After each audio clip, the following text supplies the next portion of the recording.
Hi friends, இப்போ நம்ம சிறகடி காசை பார்க்க போகிறோம். சிறகடி காசையில் எடுத்தோடனே பல குரலில் பல விதமாக காமிக்கிறாங்க. என்னன்னு பார்க்குறீங்களா? பல விதமான, அதாவது இப்படி ஒரு முகம் உனக்கு இருக்குமாமா அப்படிங்கிற மாதிரி. அவங்க அம்மா சொல்கிறதே கேட்கலன்னா பார்த்துக்கோங்க. அந்த அளவுக்கு ஆச்சரியப்படுற மாதிரி ஒரு முகம். என்னன்னு பார்த்தீங்கன்னா, அவங்க அம்மா ஸ்டூடியோக்கு வந்து என்னடி மாப்பிள்ளை நல்லவர் தான் இருந்தாலும் அவர் கூட ஒரு பொண்ணு சுற்றுதுன்னு சொல்ல, உனக்கு அதில் என்ன சோ வாட், உனக்கு என்ன மம்மி அப்படின்னு சொல்லிட்டு சும்மா அசிங்கப்படுத்திட்டாங்க. மூக்கு உடஞ்சி கீழே விழுந்துருச்சு. கேரளத்து பையங்கிலிக்கு ஐயோ பாவம் அப்படிங்கிற மாதிரிச்சு. இந்த அம்மா ஆச்சு இவள்கிட்ட பேசுறது வேஸ்ட்டுன்னு கிளம்பி போயிடுச்சு. தேவையா?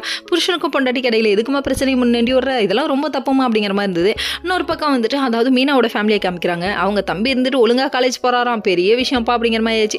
அவங்க சிஸ்டர் இருந்துட்டு, என்னடா காலேஜ் நீ போ, நான் வேலைக்கு போறப்ப போய்க்கிறேன் அப்படின்னு சொல்லிட்டாங்க. அது மட்டும் இல்லைங்க, அந்த டைம் பார்த்து மீனா அங்கே வர வந்ததுக்கு அப்புறமா என்ன சத்தியா ஒழுங்கா காலேஜ் போறியான்னு கேட்டாங்க. கேட்டதுக்கு அப்புறமா அக்காவாச்சு அட்வைஸ் கொடுத்ததெல்லாம் வாங்கிட்டு கையில் கொடுத்த அமௌண்ட்டையும் அல்வா மாதிரி வாங்கிட்டு கிளம்பிட்டாரு.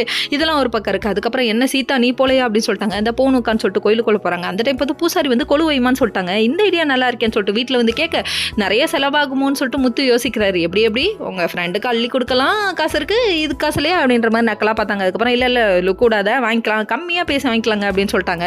எல்லாம் நல்லா இருக்கு. அதுக்கப்புறம் அண்ணாமலை கிட்ட சொல்ல, அண்ணாமலை சூப்பர் ஐடியாமா, ஆனால் அதுக்கு விஜய்ட்ட பர்மிஷன் வாங்கணுமே விஜய்ட்ட பேசுனாங்க. பேசிகிட்டே இருக்கும்போது, எங்க வீட்டில் குழந்தை சத்தம் கேட்கும்ப்பா, அதுக்காகவாது பண்ண விடு, ஒத்துக்கோமா அப்படின்னு சொல்லிட்டாங்க.